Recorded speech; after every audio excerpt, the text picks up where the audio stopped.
بسم اللہ الرحمن الرحیم۔ السلام علیکم۔ حضرت سیدنا اون بن عبداللہ رحمۃ اللہ علیہ فرماتے ہیں، بنی اسرائیل میں دو بھائی تھے۔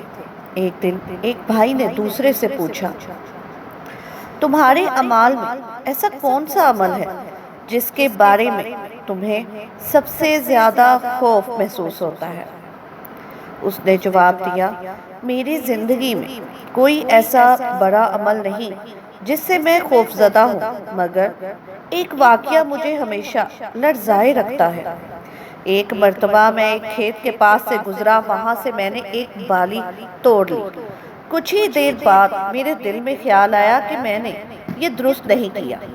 میں نے ارادہ کیا کہ اسے اسی کھیت میں واپس ڈال دوں جہاں سے توڑی تھی، لیکن مجھے یاد نہ رہا کہ وہ کون سا کھیت تھا۔ چنانچہ میں نے وہ بالی کسی ایک کھیت میں ڈال دی، مگر آج تک مجھے یہی خوف رہتا ہے کہ کہیں میں اسے اس کی اصل جگہ پر واپس نہ رکھ سکا ہوں۔ پھر اس نے اپنے بھائی سے پوچھا، اور تمہیں کس بات کا خوف رہتا ہے؟ اس نے جواب دیا، مجھے اس بات کا خوف ہے کہ جب میں نماز کے لیے کھڑا ہوتا ہوں تو کہیں ایسا نہ ہو کہ میرے ایک پاؤں پر دوسرے کے مقابلے میں زیادہ وزن پڑ جائے اور میری کیفیت عبادت میں ذرا برابر بھی بے اعتدالی آ جائے۔ ان دونوں کی گفتگو ان کے والد سن رہے تھے۔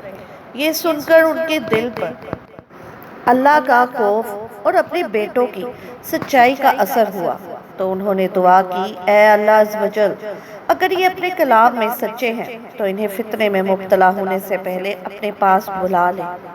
چنانچہ کچھ ہی عرصے بعد ان دونوں بھائیوں کا انتقال ہو گیا۔ حضرت سیدنا اون بن عبداللہ رحمۃ اللہ علیہ فرماتے ہیں، ہم نہیں جانتے کہ ان دونوں بھائیوں میں کون زیادہ افضل تھا، اور حضرت سیدنا یزید شخصی رحمۃ اللہ علیہ فرماتے ہیں، میرے خیال میں ان کا والد بہت زیادہ افضل تھا۔ سبحان اللہ۔ ناظرین، اگر آپ کو یہ ویڈیو اچھی لگی ہو تو چینل کو سبسکرائب ضرور کیجیے گا اور ویڈیو کو لائک اور شیئر کرنا مت بھولیے گا۔ جزاک اللہ۔